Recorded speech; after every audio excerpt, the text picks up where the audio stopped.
ಮಂದಿಗೂ ಕರುಣೆ ಬಂದ ಯಾರ 4 ಮಂದಿ ಇರ್ತಾರಲ್ಲ, ನಿವೃತ್ತಿನಾಥ ನೋಡಿ ಪಾಪ ಹುಡುಗ ಬಂದದ, ಅವ್ವ ಅಪ್ಪ ಸತ್ತವ್. ನಿಮಗೆ ಹೇಳ್ತೇನ್ರಿ, ಮಣ್ಣು ಕೊಡಾಕ ಊರಾನ ಮಂದಿ ಒಬ್ಬರೂ ಬರ್ಲಿಲ್ಲ.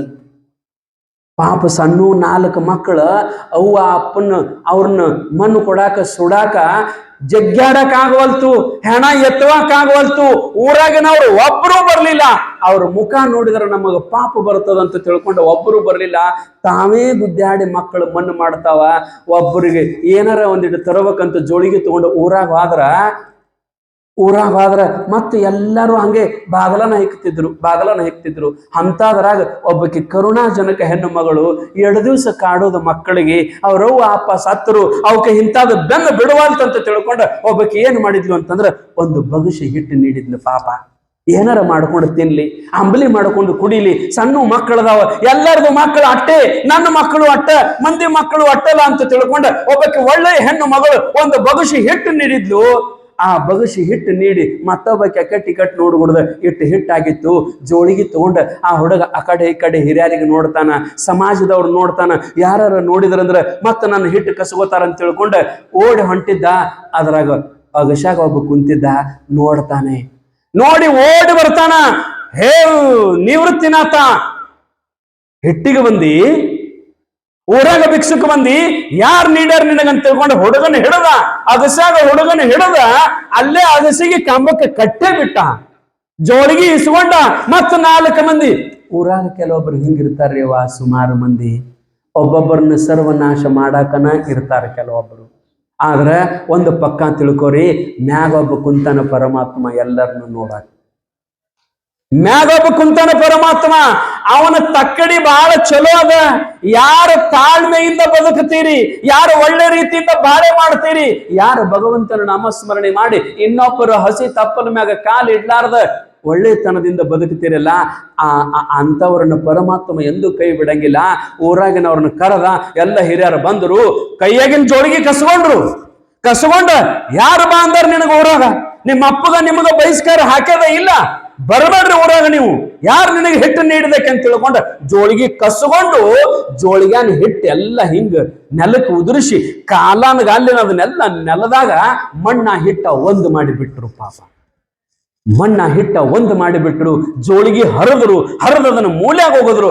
ಮತ್ತ ಅವನಿಗೇನಪ್ಪಾ ಅಂತಂದ್ರೆ ಬಡಿಗೆ ತಗೊಂಡ ದಾಮ್ ಬಡದ್ರು, ಮೈಯಾಗಿನ ಅಂಗಿ ಹರಿದ್ರು.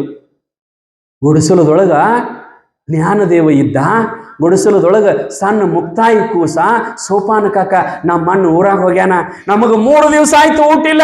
ನಮ್ಮಪ್ಪ ಅವ್ವ ಸತ್ತ ಮೇಲತ್ತ ಯಾರ ಮನ್ಯಾಗ ಸತ್ತರ ಅಡಿಗೆ ಮಾಡಂಗಿಲ್ಲಲ್ರಿ ಅವ, ನೀವ ಹೋಗಿ ರೊಟ್ಟಿ ಕೊಡ್ತೀರಿ, ನೀವ ಹೋಗಿ ಉಪ್ಪಿಟ್ಟು ಕೊಡ್ತೀರಿ.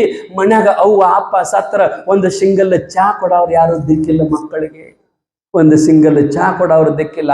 3 ದಿನ ಉಪವಾಸ ಒದ್ದಾಡಿ 3ನೇ ದಿವಸಕ್ಕೆ ಭಿಕ್ಷಕವಾದ್ರ ಒಂದು ಬಗಸಿ ಹಿಟ್ಟು ನೀಡಿದ್ರ ಹಿಟ್ಟ ಚಪ್ಪಲ್ಗಾಲ್ಲೆ ತುಳಿದಾಡಿ ಅದನ್ನ ಅರ್ಬಿ ಹರಿದು ಮೈಯಾಗ ಬಾಸುನಿಕೆ ಮೂಡುವಂಗ ಬಡ್ದು ಕಳಿಸಿದ್ರು.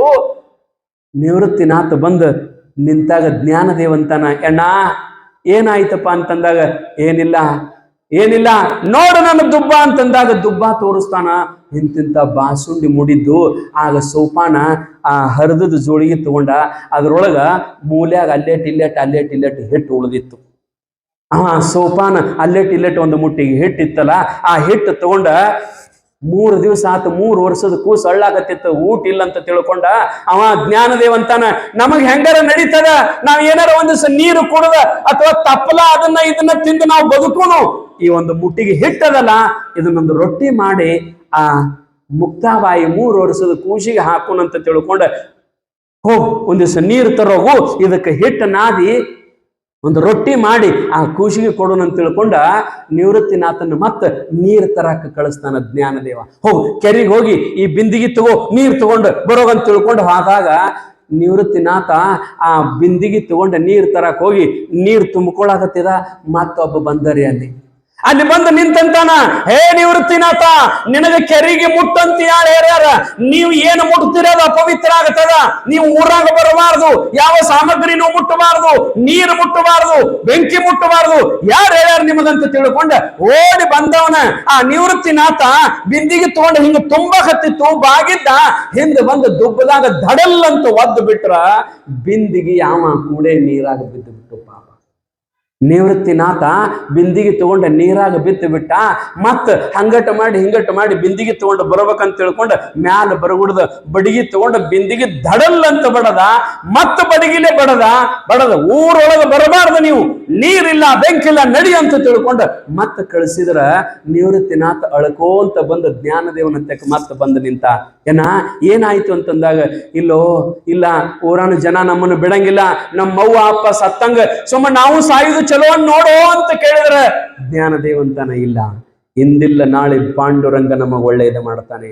ನಮ್ಮ ತಾಯಿ ತಂದೆಗೆ ಬಂದಿರತಕ್ಕಂಥ ಅಪಕೀರ್ತಿಯನ್ನ, ನಮ್ಮ ತಾಯಿ ತಂದೆಗೆ ತಂದಿರತಕ್ಕಂಥ ಕೆಟ್ಟ ಹೆಸರನ್ನ ನಾವು ಒಳ್ಳೆಯದು ಮಾಡಬೇಕು.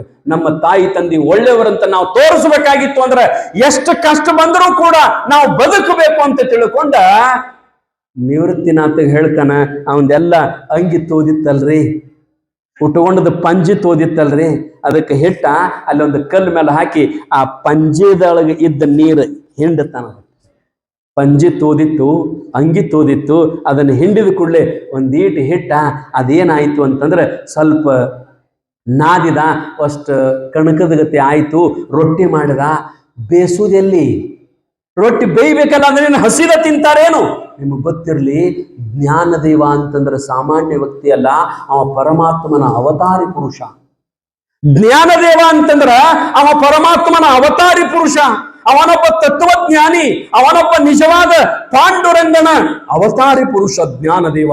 4 ಮಂದಿ ಅವತಾರಿ ಪುರುಷರವರು. ಅದಕ್ಕೆ ಅವ್ರೇನ್ಪಾ ಅಂತಂದ್ರ ಸಮಾಧಾನದಿಂದ ಶಾಂತಿಯಿಂದ ಎಷ್ಟು ಕಷ್ಟ ಕೊಟ್ಟರು ಅವರು ಇರ್ತಿದ್ರು. ಯಾಕಂದ್ರ ಅವರಲ್ಲಿ ಅಂತ ತಾಳ್ಮೆ ಇತ್ತು. ರೊಟ್ಟಿ ಬಡಿಬೇಕಂತ ತಿಳ್ಕೊಂಡ ಬೆಂಕಿ ಊರಾಗ ತರಕಾದ್ರೆ ಒಬ್ರು ಬೆಂಕಿ ಕೊಡ್ಲಿಲ್ಲ. ಹೆಂಗ ಮಾಡ್ಬೇಕಂತ ತಿಳ್ಕೊಂಡ ಒಂದೇ ರೊಟ್ಟಿ ಮುಕ್ತಾಯಿ 3 ವರ್ಷದ ಹುಡುಗಿಗೆ ರೊಟ್ಟಿ ಮಾಡ್ಬೇಕಂತ ತಿಳ್ಕೊಂಡ ಇಟ್ಟು ರೊಟ್ಟಿ ಮಾಡಿದ್ರೆ ಒಂದು ಅಂಗೈ ಎಟ್ಟ ಹೆಂಗ ಬೇಯಿಸ್ಬೇಕು ಅಂತಂದಾಗ ಆಗ ಜ್ಞಾನದೇವ ಹೇಳ್ತಾನೆ, ಯಾರಿಗೆ? ನಿವೃತ್ತಿನಾಥಗೆ, ಅಣ್ಣ ಯಾರೂ ಬೆಂಕಿ ಕೊಡ್ಲಿಲ್ಲ ಅಂದ್ರೆ ಬಿಡ್ಲಿ, ನೀ ಏನ್ ಮಾಡಂತಂದ್ರ ನನ್ನ ದುಬ್ಬದ ಮ್ಯಾಗ ಆ ರೊಟ್ಟಿಯನ್ನು ಬೇಯಿಸು, ನನ್ನ ದುಬ್ಬದ ಮ್ಯಾಗ ನಾ ಬಾಗಿ ನಿಂದಿರುತ್ತಂತ ಹೇಳಿ ಜ್ಞಾನದೇವ ಏನ್ ಮಾಡಿದ ಅಂತಂದ್ರೆ ಮನಕಾಲ ಕೆಳಗೆ ಊರಿದ, 2 ಮನಕೈ ಹಿಂಗ ಊರಿ ಚಂಡ ತೆಳಗ ಮಾಡಿ ಬಾಗಿ ನಿಂತ. ರೊಟ್ಟಿ ಮಾಡಿದ್ದು ಅವನು ದುಬ್ಬದಾಗ ಹಾಕಿದ್ರ ದುಬ್ಬ ಹೆಂಗಂತಂದ್ರ ನಿಮ್ಮ ಹಂಚು ಹೆಂಗ ಕಾದಿರ್ತತಲ್ರಿ, ಈ ಕೆಬ್ಬಣ ಹೆಂಗ ಕಾಶದಾಗ ಕೆಂಪಾಗಿರ್ತದಲ್ಲ, ಹಂಗ ಜ್ಞಾನದೇವನ ದುಬ್ಬ, ಜ್ಞಾನದೇವನ ಶರೀರ ಕೆಂಪಗ ಕೆಂಡದ ಗತಿ ಆಗಿತ್ತು. ಅದರ ಮ್ಯಾಗ ರೊಟ್ಟಿ ಹಾಕಿ ಹಿಂಗೊಮ್ಮೆ ಹಾಕಿ ರೊಟ್ಟಿ ಬೇಯಿಸಿದ. ಜ್ಞಾನದೇವನ ದುಬ್ಬದ ಮ್ಯಾಗ ರೊಟ್ಟಿ ಬೇಯಿತು. ಜ್ಞಾನದೇವನ ದುಬ್ಬದ ಮ್ಯಾಗ ರೊಟ್ಟಿ ಬೇಯಿತು. ರೊಟ್ಟಿ ಬೇಯಿಸಿ ಆ ಮುಕ್ತಾಯಿಗೆ ಕೊಡ್ತಾರ. ಮುಕ್ತಾಯಿಗೆ ಕೊಟ್ಟಾಗ ಮುಕ್ತಾಯಿ ಏನು ಮಾಡಿದ್ಲು ಅಂತಂದ್ರೆ ಆ ರೊಟ್ಟಿ ತಿಂದು ಆರಾಮ್ ಇದ್ದಳು. ಆ ನಂತರ ಊರಾಗ ಯಾರು ಏನೂ ಕೊಡ್ಲಿಲ್ಲಲ್ಲ, ಹೆಂಗ ಮಾಡ್ಬೇಕಿನ್ನಂತ ತಿಳ್ಕೊಂಡ ಅವರು ಜ್ಞಾನದೇವ, ಸೋಪಾನ, ನಿವೃತ್ತಿನಾಥ ಆ 3 ಮಂದಿ ಹುಡುಗರು ಆ ಹುಡುಗಿನ ಕರ್ಕೊಂಡು ಮಾತಾಡ್ತಾರೆ. ಏನಂತಂದ್ರೆ, ನಮ್ಮವ್ವ ಅಪ್ಪ ಹೋಗಿದ್ದರಲ್ಲ ಪೈಠನಕ್ಕ, ನಮ್ಮ ಗುರುಗಳ ತೆಕ್ಕ ಹೋದಾಗ ಗುರುಗಳು ಏನಂದಿದ್ರು, ನೀವಿಬ್ರು ಸತ್ರಿ ಅಂದ್ರೆ ನಿಮ್ಮ ಮಕ್ಕಳನ್ನ ಕುಲದಾಗ ತಗೋತಾರ, ನಿಮ್ಮ ಮಕ್ಕಳಿಗೆ ಕುಲದಾಗ ತಗೊಂಡ ಅವರಿಗೆ ಎಲ್ಲ ನೀಡುವುದು, ಕರೆಯುವುದು, ಬರುವುದು ಎಲ್ಲ ಮಾಡ್ತಾರ. ಆದ್ರೆ ನೀವು ಸಾಯ್ಬೇಕಂತ ಹೇಳಿದ್ರು. ಮತ್ತ ಅಂದಂಗ ನಮ್ಮವ್ವ ಅಪ್ಪ ಸತ್ತಾರೀಗ. ಆದ್ರೆ ಮತ್ತೆ ನಮ್ಮನ್ನ ಯಾಕೆ ಇವ್ರು ಹಿಂಗ ಮಾಡ್ತಾರ? ಅದಕ್ಕೆ ನಮ್ಮ ಗುರುಗಳನ್ನ ಮತ್ತೆ ಕೇಳ್ಬೇಕಂತ 3 ಹುಡುಗರು ಆ ಕೂಸಿನ ತಗೊಂಡ 3 ವರ್ಷದ ಮುಕ್ತಾಯಿನ ತಗೊಂಡ ಗುರುಗಳ ತೆಕ್ ಹೋಗ್ತಾರ. ಅಲ್ಲಿ ಹೋಗ್ಬಿಡ್ದ ಏನಪ್ಪಾ ಅಂತಂದ್ರ ಸಾವಿರ ಜನ ಕೂಡ್ಯಾರ, ಇವ್ರು ಬರ್ತಾರಂತ ತಿಳ್ಕೊಂಡು. ಸುತ್ತ ಹಳ್ಳಿಯ ಬ್ರಾಹ್ಮಣರೆಲ್ಲ, ಇನ್ನುಳಿದ ಎಲ್ಲ ಜನ ಲಕ್ಷ ಜನ ಕೂಡಿದ್ರು.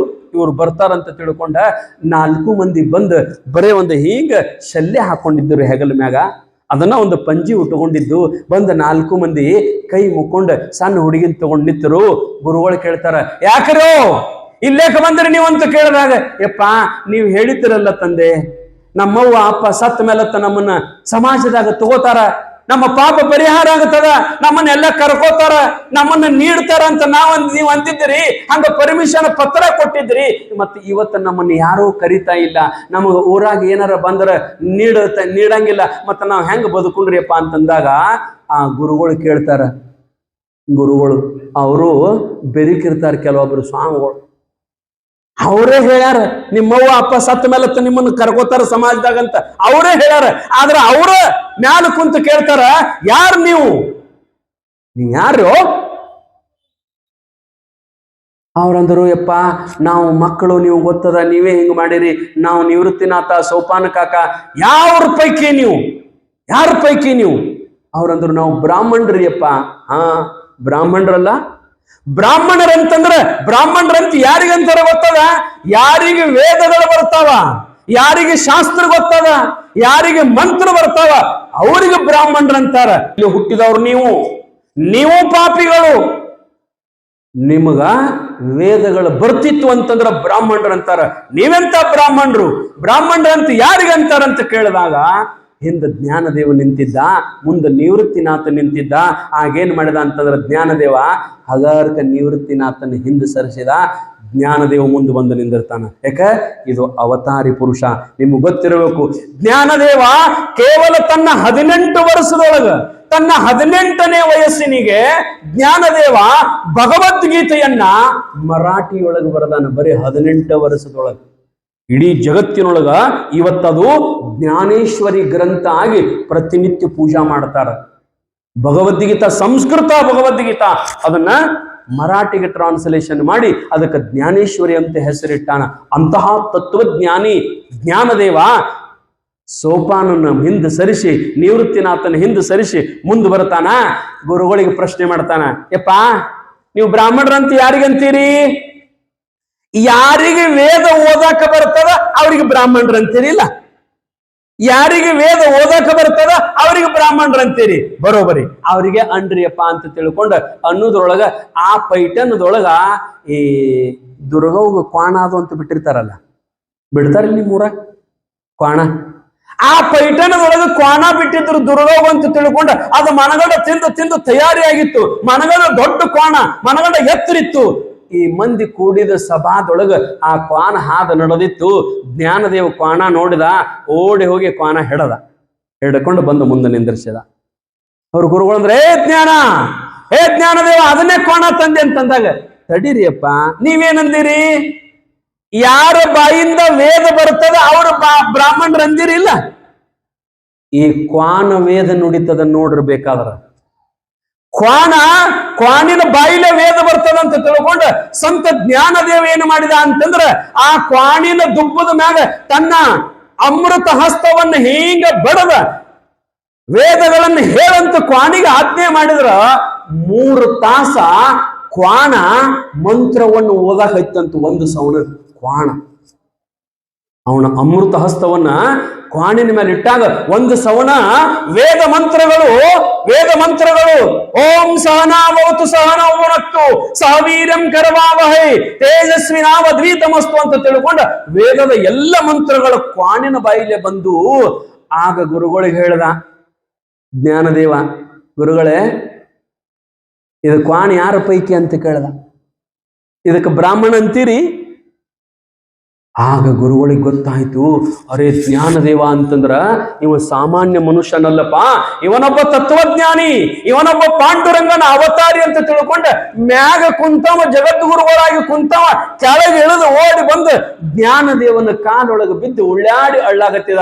ಯಪ್ಪ, ನಿಮ್ಮ ತಂದೆಗೆ ನಾನು ಶಿಕ್ಷಾ ಕೊಟ್ಟೀನಿ, ನಿನ್ನ ತಾಯಿಗೆ ನಾನು ಶಿಕ್ಷಾ ಕೊಟ್ಟೀನಿ, ಅವ್ರಕ್ಕಿಂತಲೂ ಮಹಾಪಾಪಿ ನಾನಾಗೀನಿ, ನೀನು ಪಾಂಡುರಂಗನ ಪರಮ ಸ್ವರೂಪಿ ಇದೆಯಪ್ಪ, ನನ್ನ ಕ್ಷಮಾ ಮಾಡಂತ ತಿಳ್ಕೊಂಡ ಜ್ಞಾನದೇವನ ಪಾದದೊಳಗೆ ಬಿದ್ದು ಉಳ್ಳಾಡಿ ಆ ಗುರುಗಳ ಅಳ್ಳಾಕತ್ತಿದ್ರು.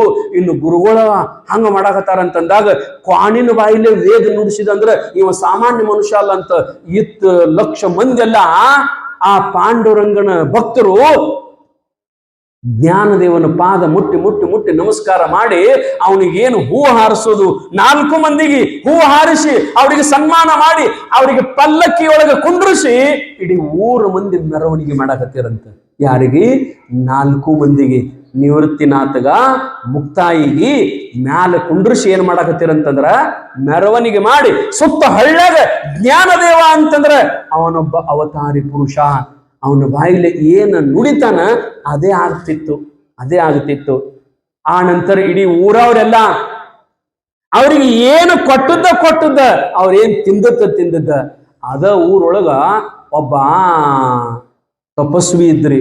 ಅವನ ಹೆಸರು ಚಾಂಗದೇವ್ ಅಂತ ತಿಳ್ಕೊಂಡು ಅದ ಊರೊಳಗ ಚಾಂಗದೇವ್ ಅಂತ. ಅವ ಎಷ್ಟು ವರ್ಷ ಬದುಕಿದ್ದಂದ್ರ 1400 ವರ್ಷ ಬದುಕಿದ್ದಂತ್ರಿ. ಅವ ಏನ್ರಿ 1400 ವರ್ಷ ತಪಸ್ಸು ಮಾಡ್ತಿದ್ದ. ಅವ ಗುಹೆ ಒಳಗ ಕುಂತ ಕಣ್ಣು ಮುಚ್ಕೊಂಡ ಕುಂತ ಅಂದ್ರೆ ಏನು ಊಟ ಬೇಡ, ನೀರು ಬೇಡ, ನಿದ್ರೆ ಬೇಡ, ಹಿಂಗ ಕುಂತ ಬೇಡ. ಅವ ವರ್ಷದಾಗ 1 ದಿವಸ ಹೊರಗೆ ಬರ್ತಿದ್ದ. ಆ ಊರೊಳಗ ವರ್ಷದಾಗ 1 ದಿವಸ ಹೊರಗೆ ಬರ್ತಿದ್ದ. ಅವನಲ್ಲಿ ಶಕ್ತಿ ಎಂತಾದಿತ್ತು ಅಂತಂದ್ರ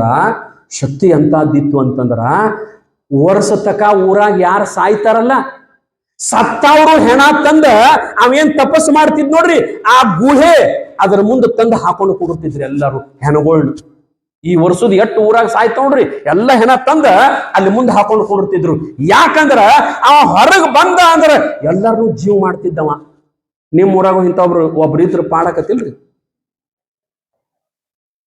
ಎಲ್ಲರೂ ಇದ್ರು ನೋಡ್ರಿ. ನಮ್ಮ ಊರಾಗ ಒಬ್ರು ಅಂತವ್ರನ್ನ ತಗೊಂಡ್ ಬಂದು ಇಟ್ಟು ಬಿಡ್ರಿ ಸ್ವಾಮಿಗಳ, ಸತ್ತದ್ದು ಎಲ್ಲ ನಮ್ಮ ಮನ್ಯಾಗೂ ಭಾಳ ಸಾಯಾಗತ್ತಾವ, ಮುಂದೆ ನಾವು ಸಾಯುದೈತಿ, ಅದಕ್ಕೆ ಹೆಂಗಾರ ಮಾಡಿ ನಮ್ಮನ್ನ ಜೀವ ಮಾಡಿದ್ರ ಪಾಡಾಗ್ತದ್ರಿ ಅಂತ ಅಂತಿರ್ಬೇಕಿಲ್ರಿ. 1400 ವರ್ಷ ಬದುಕಿದ್ದವ ಹೊರಗೆ ಬಂದ ಅಂದ್ರೆ ಅವ್ರಿಗೆ ಆಶೀರ್ವಾದ ಮಾಡಿ ಹುಟ್ಟಿಸಿ ಬಿಡ್ತಿದ್ದ. ಹಿಂಗ ವರ್ಷ ಹಿಂಗ ಮಾಡ್ತಿದ್ದ. 1 ವರ್ಷ ಅವ ಒಳಗೆ ತಪಸ್ ಕುಂತಿದ್ದ. ಹೊರಗೆ ಎಟ್ಟಂದ್ರ ಒಂದು 40-50 ಹೆಣ ಹಾಕೊಂಡು ಕೂತಿದ್ರು ಮಂದಿ. ನಮ್ಮ ಮನ್ಯಾಗ ಒಬ್ಬಕ್ಕೆ ಅಜ್ಜಿ ಸತ್ತಾಳ ಹಾಕೊಂಡು ಕೂತಿದ್ರು. ಇವ್ರ ಮನ್ಯಾಗ ಒಬ್ಬರು ಹುಡುಗ ಸತ್ತಾನ ಹಾಕೊಂಡು ಕೂತಿದ್ರು. 40-50 ಹೆಣ ಹಾಕೊಂಡು ಹೆಣ ಕಾಯ್ಕೋತ ಕುಂತಿದ್ರು ಎಲ್ಲಾರು. ಅದೇ ದಾರಿಲೇ ಇವ್ರು 4 ಮಂದಿ ಹಾದ ನಡೆದಿದ್ರು. ಯಾರು? ಜ್ಞಾನದೇವ, ನಿವೃತ್ತಿನಾಥ, ಸೋಪಾನ ಕಾಕ, ಮುಕ್ತಾಯಿ ಹಾದ ನಡೆದಿದ್ರು. ಆಕಿ ಮುಕ್ತಾಯಿ ಒಂದಿಟ್ಟು ದೊಡ್ಡಕ್ಕಾಗಿದ್ದಳ್ರೆ, ಒಂದು 6-8 ವರ್ಷದ ಹುಡುಗಿಯಾಗಿದ್ಲು. ಕೇಳಿದ್ಲಕ್ಕಿ, ಎನ್ನ ಇವ್ರ್ಯಾಕೆ ಇಲ್ಲಿ ಕುಂತಾರ, ಯಾರು ಇವ್ರು ಅಂತ ಕೇಳಿದಾಗ ಜ್ಞಾನದೇವ್ ಹೇಳ್ದ, ಇಲ್ಲ ಮುಕ್ತಾಯಿ, ಒಳಗೊಬ್ಬ ಕುಂತಾನ ಚಾಂಗದೇವ್ ಅಂತ ಹೇಳಿ. ಚಾಂಗದೇವ್ 1400 ವರ್ಷ ಬದುಕ್ಯಾನವ. ಯಮ ಇವನು ಒಯ್ಯಾಕ ಬಂದಾಗ ಯೋಗ ಸಾಧನದಿಂದ ತನ್ನ ಪ್ರಾಣವನ್ನು ಮಸ್ತಕಕ್ಕೆ ಏರಿಸ್ಕೊಂಡು ಕೊಡಿರ್ತಾನ. ಅದು ಯಮ ಪ್ರಾಣ ಸಿಗಲಾರಕ್ಕೆ ಹೊಳ್ಳಿ ಹೋಗ್ಬಿಡ್ತತಿ. ಮತ್ತೆ ಇವ್ ತನ್ನ ಪ್ರಾಣವನ್ನು ತಲೆಗಿಳಿಸ್ಕೋತಾನ. ಹಿಂಗ ಮಾಡ್ಕೋತ 1400 ವರ್ಷ ಬದುಕ್ಯಾನ. ಅವ ಸಿದ್ಧಿ ಸಾಧನ ಮಾಡ್ಯಾನ. 1 ದಿವಸ ಹೊರಗೆ ಬಂದ ಅಂದ್ರೆ ಈ ಸತ್ತ ಹೆಣಗಳೆಲ್ಲ ಜೀವ ಮಾಡಿ ಕಳಿಸ್ತಾನ ಅಂತ ಹೇಳಿದಾಗ ಮುಕ್ತಾಯಿ ಅಂದಳು, ಮತ್ತಿನ್ನ ಯಾವಾಗ ಹೊರಗೆ ಬರ್ತಾನವ? ಅವ ಇನ್ನ 1 ವರ್ಷ ಆಗ್ಬೇಕಲ್ಲ, ಮತ್ತ ಅಲ್ಲಿ ತಕ ಇಲ್ಲಿ ಇವ್ರು ಇಲ್ಲೇ ಕುಂಡಿರ್ಬೇಕೇನು? ಇಲ್ಲೇ ಕುಂಡಿರ್ತಾರ. ಆಕೆ ಅಂದು, ಅಲ್ಲಿ ತಕ ಯಾಕೆ ಕುಂಡಿರ್ಬೇಕು, ಈಗ ಜೀವ ಮಾಡಿ ಕಳಿಸ್ಬಿಡ್ತಾನಂತ ತಿಳ್ಕೊಂಡು 6-8 ವರ್ಷದ ಹುಡುಗಿ ಮುಕ್ತಾಯಿ ಬಡ ಬಂದ್ ಅವತರ ತಲೆ ಮೇಲೆ, ಸತ್ತ ಹೆಣದ ತಲೆ ಮೇಲೆ ಹಿಂಗ ಕೈ ಇಟ್ಟ ಪಂಚಾಕ್ಷರಿ ಮಂತ್ರವನ್ನ, ತನ್ನ ಮಂತ್ರ ಸಿದ್ಧಿಯನ್ನು ಹಿಂಗ ಹೇಳಿದ್ಲು. ಪಟಕನ ಎತ್ತು ಒಟ್ಟುತ್ತರ್ನು ಎಲ್ಲ ಜೀವ ಮಾಡಿ ಕಳಿಸ್ಬಿಟ್ಲಕ್ಕಿ. 8 ವರ್ಷದ ಹುಡುಗಿ. ಎಂತ ಅವತಾರಿ ಪುರುಷರವರು. ಇವ ಎದ್ದು ಹೊರಗೆ ಬಂದು ನೋಡ್ತಾರ, ಒಂದು ಹೆಣಾನ ಇಲ್ಲ. ಅವ್ರಂದ್ರು ಕರೆದು ಕೇಳಿದವ ಚಾಂಗದೇವ್, ಅಲ್ಲೋ ಯಾವ ಬಂದೇ ಇಲ್ಲ. ಮಾರಾಯ ನಿನ್ನ ಕಡೆ ನಿನ್ನ ಸಲಾಗಿ 1 ವರ್ಷ ತಕ ಹೆಣ ಹಾಕೋದ್ಕೊಂಡಿರ್ಬೇಕಿಲ್ಲ ನಾವು ಹೆಣ ಕಾಯ್ಕೋತ. ಯಾವ್ದೋ ಒಂದು ಹುಡುಗಿ ಬಂದಿತ್ತು, ಆ ಹುಡುಗಿ 1 ನಿಮಿಷನೊಳಗೆ ಅಟ್ರು ಜೀವ ಮಾಡಿ ಕಳಿಸಾಳ. ಅವ ಅಂದ, ಆಕೆ ಯಾರೋಪ ಅಂದವ. ಆಕೆ ಯಾರು ಅಂತಂದಾಗ ಗೊತ್ತಾತು, ಆಕೆ ಮುಕ್ತಾಬಾಯಿ, ನಿವೃತ್ತಿನಾಥ, ಸೋಪಾನ ಕಾಕ, ಜ್ಞಾನದೇವ. ಅವ ಅಂದ, ಹಂಗಾರ ಇವ್ರನ್ನ ಸಡ್ಲ್ ಬಿಟ್ರೆ ಇವ್ರು ನನಗಿಂತ ದೊಡ್ಡವ್ರ ಆಗಿದಾರ, ಇವ್ರನ್ನ ಆಗ ಇದನ್ನ ಮಾಡ್ಬೇಕಂತ ತಿಳ್ಕೊಂಡ ಅವ ಏನ್ ಮಾಡಿದ ಅಂದ್ರೆ, ಅವ್ರಿಗೆ ಹೇಳು, ಏನು ನಾನು ಬೆಟ್ಟಿಗೆ ಬರ್ತಾನಂತ ಹೇಳು. ಚಾಂಗದೇವ ಅವ್ರಿಗೆ ಬೆಟ್ಟಿಗೆ ಬರಾಕತ್ತಾನ. ಜ್ಞಾನದೇವನಿಗೆ 4 ಮಂದಿಗೆ ಹೇಳಿದ್ರು, ಹಿಂಗ್ರಿ 1400 ವರ್ಷ ಬದುಕಿದವ ಚಾಂಗದೇವ, ಸತ್ತವ್ರನ್ನ ಬದುಕಿಸವ ಬರಾಕತ್ತಾನ, ನಿಮ್ ಬೆಟ್ಟಿಗೆ ಬರ್ತಾನ್ರಿ ಅಂತಂದಾಗ ಅವ್ರ 4 ಮಂದಿ ಕಟ್ಟಿ ಮೇಲೆ ಕುಂತಿದ್ರು. ಯಾರು? ನಿವೃತ್ತಿನಾಥ, ಸೋಪಾನ ಕಾಕ, ಜ್ಞಾನದೇವ ಒಂದು ಕಟ್ಟಿ ಮ್ಯಾಗ ಕುಂತಿದ್ರು. ಅವ ಜೀವಂತ ಹುಲಿ ಮೇಲೆ ಬರ್ತಿದ್ರಿ. ಅವ ಜೀವಂತ ಹುಲಿ ಕೈಯಾಗ ಬಾರ್ಕೋಲ್ ಎಂತದಂದ್ರ 7 ಹೆಡಿ ಸರ್ಪದು, ಅದನ್ನು ಬಾರ್ಕೋಲ್ ಮಾಡ್ಕೊಂಡು ಹುಲಿ ಮೇಲೆ ಕುಂತ ಬರಾಕತ್ತಾನ. ಇಲ್ಲೇ ಬಂದ್ರಿ, ಅಗಸಿಗೆ ಬಂದ್ರಿ. ಇಲ್ಲೇ ಬಂದ ಅಂದ ಕೂಡಲೇ ಜ್ಞಾನದೇವ್ರ 4 ಮಂದಿ ಏನ್ ಕಟ್ಟಿ ಮ್ಯಾಗ ಕೂತಿದ್ರು ನೋಡ್ರಿ, ಮುಕ್ತಾಬಾಯಿ ಅಂದ್ಲು, ಮತ್ತ ನಾವ್ ಹೆಂಗ್ ಹೋಗುದ ಅವ್ನ ಇದ್ರಿಗೆ? ನಾವು ಹೋಗಲ್ಲ. ಊರಾನ ಮಂದಿ ಅಂದ್ರು, ಮತ್ತೇನ್ರಿಯಪ್ಪ ನಿಮಗೇನು ಕುದುರೆ ತರುಣೋ, ಏನ್ ಆನಿ ತರುಣೋ, ಅಥವಾ ಏನ ಪಲ್ಲಕ್ಕಿ ತರುಣೋ, ಮತ್ತ ನೀವು ಅವ್ರ ಇದ್ರಿಗೆ ಹೋಗ್ಬೇಕಾದ್ರೆ ಮತ್ತ ನೀವ್ ಹೆಂಗ್ ಹೋಗ್ಬೇಕ್ರಿ ಅಪ್ಪ, ಅವ ಜೀವಂತ ಹುಲಿ ಮೇಲೆ ಬರಾಕತ್ತಾನ, ನೀವ್ ಹೆಂಗ್ ಹೋಗ್ತೀರಿ ಅಂತಂದಾಗ ಜ್ಞಾನದೇವ ಅಂದ, ಏನ್ ತರುದು ಬೇಡಪ್ಪ, ನಾವೇನ್ ಕಟ್ಟಿ ಮೇಲೆ ಕೂತದೀವಲ್ಲ ಈ ಕಟ್ಟಿನ ಹೊಕ್ಕತ್ ತಗೋ ಅಂದ. ಜ್ಞಾನದೇವ ಏನ್ ಕಟ್ಟಿ ಮೇಲೆ ಕೂತಿದ್ಲ, ಕಟ್ಟಿಗೆ ಹಿಂಗ್ ಬಡದ, ನಡಿ ಅಂದ ಕಟ್ಟಿಗೆ. ನಿಮ್ಗೆ ಹೇಳ್ತಾನೆ ಗಾಡ ಗಾಡ ಗಾಡ ಗಾಡ ಗಾಡ ಅನ್ಕೋತ ಅವ್ರು ಎಷ್ಟು ಕೂತಾರ ನೋಡ್ರಿ, ಅಷ್ಟು ಕಟ್ಟಿನ ಕಿತ್ತು ಬಿಡುತ್ತದು. ಕಿತ್ತು ಆಕಾಶದೊಳಗ ವಿಮಾನ ಹೋದಂಗ ಕಟ್ಟಿನ ಹೊಂಟಿತ್ತರಿ. ಈಗ ನಿಮ್ಮ ಕುರ್ಚಿ ಹಾರಿ ಹೊಂಟು ಅಂದ್ರೆ ಹೆಂಗ್ರಿ? ಈಗ ನೀವು ಕೂತಾರಿಲ್ಲ, ನೀವು ಮನಿಗೆ ಹೋಗ್ಬೇಕಾರ, ಮನಿಗೆ ಹೋಗಿ ನೀವು ಒಂದಿಟ ಇಲ್ಲೇ ಕೂತಲ್ಲ ಅಂದಲ್ಲ, ಕುರ್ಚಿ ನಡಿ ಅಂದಿರ್ಬೇಕಾರ. ನೋಡು ಹೋಗತ್ತೇನ್ ನಿಮ್ಮದು? ಕುರ್ಚಿನೂ ಹೋಗಂಗಿಲ್ಲ, ನೀವು ಹೋಗಂಗಿಲ್ಲ. ಯಾಕ? ಶಕ್ತಿ ಬೇಕಲ್ಲ. ಜ್ಞಾನದೇವ ಅವತಾರಿ ಪುರುಷ ಹಿಂಗ ಬಡದ ನಡಿ ಅಂತಂದ್ರ ಆಕಾಶದಾಗ ಹೇಗ ಹಾರ್ಕೋತ ಹೋಯ್ತು. ಅವ ಜ್ಞಾನದೇವ ಇಬ್ರು ಕೂಡಿ ಇದರ ಬಿಟ್ಟಿಯಾಗಿ ಕೆಳಗೆ ಇಳಿದ್ರು. ಅವ ಚಾಂಗದೇವ ಅಂತಾನ, ಅರೆ ನಾನು ಜೀವಂತ ಹುಲಿ ಮೇಲೆ ಕುಂತು ಬಂದ್ರ ಇವ ನಿರ್ಜೀವಿ ಆಗಿರ್ತಕ್ಕಂಥ ಕಟ್ಟಿನ ಮ್ಯಾಲ ತಗೊಂಡು ಬಂದಾನಂದ್ರ ಬಹುತೇಕ ಇವ್ ನನಕಿಂತ ದೊಡ್ಡವದಾನಂತ ತಿಳ್ಕೊಂಡ ಕೆಳಗೆ ಇಳಿದ 1400 ವರ್ಷ ಬದುಕಿದವ. 1400 ವರ್ಷ ಬದುಕಿದವ ಬರೇ 28 ವರ್ಷದ ಜ್ಞಾನದೇವನ ಕಾಲಿಗೆ ಬಿದ್ದ, ಯಪ್ಪ ನನಗೆ ದೀಕ್ಷಾ ಕೊಡೋ ತಂದೆ, ನನ್ನನ್ನು ಮುಕ್ತನನ್ನಾಗಿ ಮಾಡೋ ತಂದೆ, ನಾ 1400 ವರ್ಷ ಬದುಕಿನಿ ಕರೆ ನನಗೆ ಏನಾಗಲಿಲ್ಲ ಅಂತಂದ್ರೆ ನನಗೆ ಜ್ಞಾನ ಆಗಲಿಲ್ಲ, ಬರೀ ಸಿದ್ಧಿಯೊಳಗ ನಾ ಸಾಯಾಕತ್ತೀನಿ, ನನ್ನನ್ನು ಮುಕ್ತನನ್ನಾಗಿ ಮಾಡುವಂತಂದಾಗ ಜ್ಞಾನದೇವ ಏನಂದ ಅಂತಂದ್ರೆ, ನಾ ದೀಕ್ಷಾ ಕೊಡಂಗಿಲ್ಲ ನಿನಗ, ಯಪ್ಪ ಹಂಗ ಮಾಡ್ಬೇಡ ತಂದೆ, ನನಗೆ ದೀಕ್ಷಾ ಕೊಡಂತಂದಾಗ ಹೋಗ ಅಲ್ಲಿ ನಮ್ಮ ತಂಗಿದಾಳ ನೋಡು ಮುಕ್ತಾಬಾಯಿ, ಅಕ್ಕಿ ಕೊಡ್ತಾಳ. 8 ವರ್ಷದ ಹುಡುಗಿ ಅದು. ಅವ ಅಂದ, ಆ 8 ವರ್ಷದ ಹುಡುಗಿ ನನಗೆ ದೀಕ್ಷಾ ಕೊಡ್ತದ, ನೀ ಹಂಗನ ಬೇಡ, ಹೋಗ ನೀ ದೀಕ್ಷಾ ಕೊಡ್ತಾಳಕ್ಕೆಲ್ಲ. ಮತ್ತ ಆಕಿ ಕೈಯಾಗ ಹೋದ, ಅವ ಚಾಂಗದೇವ್ ಕೊಟ್ಟ, ಖಾಲಿ ಕಾಗದ ನೋಡಿದ್ಲಕ್ಕೆ ಹಿಂಗ, ಏನೂ ತಂದೆ ಇಲ್ಲಲ್ಲೋ, ಏನೂ ತಂದಿಲ್ಲಲ್ಲ, ಮತ್ ಏನಾರ ಬರಿಬಾರ್ದೇನು? ಅವ ಅಂದ, ಏನು ಬರೀಲ್ರಿ ನಾನು, ಮತ್ತ ನಿನ್ನ ಕಡೆ ನಾನು ದೀಕ್ಷಾ ತಗೊಳಕ್ ಬಂದನಿ, ನಿನ್ನ ಕಡೆ ದೀಕ್ಷಾ ತಗೊಳಕ್ ಬಂದನಿ ಅಂದ್ರೆ ನೀ ನನ್ನ ಗುರು ಆಗಬೇಕು. ಅದಕ್ಕ ದೊಡ್ಡ ಅಕ್ಷರಲಿ ಹೆಚ್ಚು ಬರದ್ರ, ಗುರುವಿಗೆ ನಮಸ್ಕಾರ ಅಂತ ಬರದ್ರ ನೀ ನನಗೆ ಸಣ್ಣ ಕೆದಿ, ಮತ್ತೆ ಹೆಂಗ್ ಮಾಡ್ಬೇಕು? ಅದಕ್ಕೆ ಖಾಲಿ ತಂದಿನಿ ಅಂತಂದಾಗ ಆಕಿ ಅಂದ್ಲು, ಅರೆ ಚಾಂಗ್ಯ ಕೋರಾರೆ ಕೋರಾ ಅಂದ. ಚಾಂಗ್ಯ ಇನ್ನ ಕಾಲಿನದಲ್ಲ, ಏನೂ ಇಲ್ಲ, ಇದಕ್ಕೆ ದೀಕ್ಷಾ ಕೊಟ್ರೆ ಚಲೋ ಆಗತ್ತದ ಅಂತ ತಿಳ್ಕೊಂಡು 8 ವರ್ಷದ ಹುಡುಗಿ ಅವನಿಗೆ ದೀಕ್ಷಾ ಕೊಟ್ಲಂತ. ಚಾಂಗದೇವನಿಗೆ 1400 ವರ್ಷ ಬದುಕಿದವನಿಗೆ ಚಾಂಗದೇವನಿಗೆ ದೀಕ್ಷಾ ಕೊಡ್ತಾಳ. ಮುಂದೆ ಜ್ಞಾನದೇವೇನಪ್ಪಾ ಅಂತಂದ್ರ ಅದ ಆಳಂದಿಯೊಳಗ ಜೀವಂತ ಸಮಾಧಿ ತಗೋತಾನ. ನೀವು ಇವತ್ತು ಹೋಗಿ ಬರ್ಬೇಕಾರ ಆಳಂದಕ್ಕೆ ಹೋದ್ರಿ ಅಂತಂದ್ರ ಅಲ್ಲೇನದ ಅಂತಂದ್ರ ಜೀವಂತ ಸಮಾಧಿ ಅದ ಜ್ಞಾನೇಶ್ವರದು. ಜೀವನದೊಳಗ ಒಮ್ಮೆರ ಯಾಕೊಂದಕ್ಕ ದರ್ಶನ ಮಾಡಿ ಬರಬೇಕು. ಪುನಾದಿಂದ ಮುಂದದ. ಇವತ್ತು ಕೂಡ ಏನಪ್ಪಾ ಅಂತಂದ್ರ ಆಳಂದಿಯೊಳಗ ಅವರು ಹಾಕೊಂಡದ್ದು ಪಾದುಕೆ ಅದಾವ. ಜ್ಞಾನೇಶ್ವರ ಹಾಕೊಂಡದ್ದು ಪಾದುಕೆ ಅದಾವ. ಆ ಪಾದುಕೆ ತಗೊಂಡ ಪಲ್ಲಕ್ಕಿಯಾಗಿ ಇಟ್ಕೊಂಡ ಪಲ್ಲಕ್ಕಿ ಮೆರೆಸುವಂತ ಪಂಡ್ರಾಪುರಕ್ಕೆ ದಿಂಡಿ ಹೋಗುತ್ತದ ನಡ್ಕೊಂಡ, ಇವತ್ತು ಹೋಗುತ್ತದ.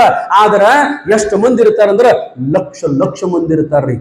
ಇದರೊಳಗ ಆ ಪಲ್ಲಕ್ಕಿ ಬೆನ್ನ 1,00,000 ಮಂದಿ ಪಂಡ್ರಪುರಕ್ಕೆ ದಿಂಡಿ ಹೋಗ್ತಾರ. ನಿಮ್ಗೆ ಗೊತ್ತಿರಬೇಕು, ಪಂಡ್ರಾಪುರದ ದಿಂಡಿಯೊಳಗ, ಪಂಡ್ರಾಪುರದ ಜಾತ್ರೆಯೊಳಗ ಏಕಾದಶಿ ದಿವಸ ಆಳಂದಿ ದಿಂಡಿ ಬರ್ತದಂದ್ರೆ ಹೆಂಗಂದ್ರ ರೈಲ್ವೆ ಬಂದಂಗ ಅದು. ಆಳಂದಿ ದಿಂಡಿ ಬರಾಕ್ ಹತ್ತದಂದ್ರ ಪಂಡ್ರಾಪುರದಾಗ ಇದ್ದವರೆಲ್ಲ ದೂರ ಹೋಗ್ಬಿಡ್ತಾರ್ರಿ. ಆ ಆಳಂದಿ ದಿಂಡಿ ಕೂಡ ಸನಿಕಿ, ಗುದ್ಲಿ, ಹೆಡಗಿ ಎಲ್ಲ ಇರ್ತಾವ. ಯಾಕಂದ್ರ ಯಾರ ಹಾದ್ಯಾಗ ಸಾಯ್ತಾರ ಅಲ್ಲೇ ಮಣ್ಣು ಕೊಟ್ಟಕೋತಾನ ಹೋಗುದು. ಲಕ್ಷ ಮಂದಿ ಇರ್ತಾರ ಇವತ್ತು. ಯಾಕಂದ್ರ ಅಂತಹ ಪಾಂಡುರಂಗನ ಧ್ಯಾನದೊಳಗ ಎಷ್ಟ ಕಷ್ಟ ಬಂದರೂ ಕೂಡ ಪಾಂಡುರಂಗನನ್ನ ಎಂದೂ ಮರೆತಿಲ್ಲ ತಾಯಂದಿರ. ಆದ್ರೆ ಪಾಂಡುರಂಗನ ಪರಮಾತ್ಮನ್ನ ಯಾರ ನಂಬುತ್ತಾರಲ್ಲ ಅವರನ್ನ ಎಂದೂ ಕೈ ಬಿಟ್ಟಿಲ್ಲ ಪರಮಾತ್ಮ. ಆ ರೀತಿಯೊಳಗ ನೀವು ಏನಪ್ಪಾ ಅಂತಂದ್ರ ನಿಮ್ಮ ಇಷ್ಟ ದೇವತೆ ಯಾವುದದ ಪಾಂಡುರಂಗನ ಅಂತಲ್ಲ, ನೀವು ಯಾವ ದೇವರ ನೆನೆಸ್ತೀರಿ? ಯಾರು ಸಿದ್ಧಾರೂಢರನ್ರಿ, ಯಾರು ವೀರಭದ್ರೇಶ್ವರ ಅನ್ರಿ, ಯಾರು ಭಗೀರಥ ಅನ್ರಿ, ನೀವು ಯಾರನ್ನ ನೆನೆಸ್ತಿರಲ್ಲ. ಆದ್ರೆ ನೆನೆಸೋದಕ್ಕಿಂತಲೂ ಅಲ್ಲಿ ಇಟ್ಟಿರ್ತಕ್ಕಂಥ ನಂಬಿಕೆ ಅನ್ನೋದು ಬಹಳ ಮುಖ್ಯ ನೋಡ್ರಿ. ಈಗ ಕೌದಿ ಹೊಲಿತಿರಲ್ಲ, ಕೌದಿ ಹೊಲಿಯುವಾಗ ದಾರಕ್ಕೊಂದು ಗಂಟು ಹಾಕ್ತಾರಿಲ್ರಿ, ಸಾಂದ್ ಗಂಟು ಹಾಕ್ತಾರಲ್ರಿ ಕೌದಿ ಹೊಲಿಯುವಾಗ. ಗಂಟು ಹಾಕಲಿಲ್ಲ ಅಂದ್ರೆ ಏನಾಕತ್ರಿ? ಏನಾಕತಿ? ಹಂಗ ಪಾರ ಹಾಕೋತ ಹೋಗತ್ತದು, ನಿಂದ್ರಂಗಿಲ್ಲ ಕೌದಿ. ಗಂಟು ಹಾಕಬೇಕು ನೋಡ್ರಿ. ಹಂಗ ನೀವು ಯಾವ್ದರ ದೇವ್ರಿಗೆ ಹೋಗ್ರಿ, ನೀವು ಎಟ್ಟರ ಧ್ಯಾನ ಮಾಡ್ರಿ, ಎಟ್ಟರ ಭಕ್ತಿ ಮಾಡ್ರಿ, ಆದ್ರ ಆ ಗಂಟು ಅಂತಕ್ಕಂಥ ನಂಬಿಗಿತ್ತು ಅಂತಂದ್ರ ಪರಮಾತ್ಮ ಎಂದೂ ಕೈ ಬಿಡಂಗಿಲ್ಲ. ಅದಕ್ಕೆ ನೀವೇನಪ್ಪಾ ಅಂತಂದ್ರೆ ಪಾಂಡುರಂಗನ ಧ್ಯಾನದೊಳಗ, ಪರಮಾತ್ಮನ ಧ್ಯಾನದೊಳಗ ಭಕ್ತಿ ಮಾಡ್ಕೊಂತ ನಾವು ಪ್ರಾಮಾಣಿಕತನದಿಂದ ಬದುಕಿದೀವಂತಂದ್ರ ಆ ಪರಮಾತ್ಮ ನಮ್ಮನ್ನೆಂದು ಕೈ ಬಿಡಂಗಿಲ್ಲ ಅಂತ ತಿಳ್ಕೊಂಡು ಶಾಸ್ತ್ರದಲ್ಲಿ ಬರೀತಾರೆ. ಆ ರೀತಿಯೊಳಗ ಪರಮಾತ್ಮ ನಿಮ್ಮೆಲ್ಲರಿಗೂ ಒಳ್ಳೆಯದು ಮಾಡಲಿ ಅಂತ ತಿಳ್ಕೊಂಡು ವಾಗ್ರೂಪ ಸೇವೆಗೆ ವಿರಾಮ ಮಾಡೋಣ. ಓಂ ತತ್ಸತ್. ಸಾಂಬ ಜಯ ನಮಃ ಪಾರ್ವತೇ ಪತೆ ಹರ ಹರ ಮಹಾದೇವ.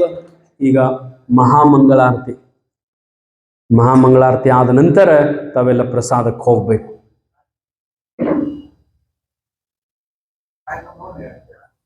ಕಾಯಿ ಕಪ್ರ ಹಚ್ಚಿರಪ್ಪ. ಯಾರು ಮಂಗಳಾರತಿ ಅಂತೀರಿ? ಯಾರು? ಯಾರು ಮಂಗಳಾರತಿ ಅಂತೀರಿ? ಬರ್ರಿ ಬರ್ರಿ ತಾಯಿ ಅಂತೀರಿ. ಯಾರು ನೀವು ಮಂಗಳಾರತಿ ಅನ್ನೋರ್ತೀರ, ಏನ್ ತಪ್ಪಿಲ್ಲ. ಮೈಕ್ ಕೊಡಪ್ಪ. ಅವ್ರು ಯಾರಂತಾರೆ?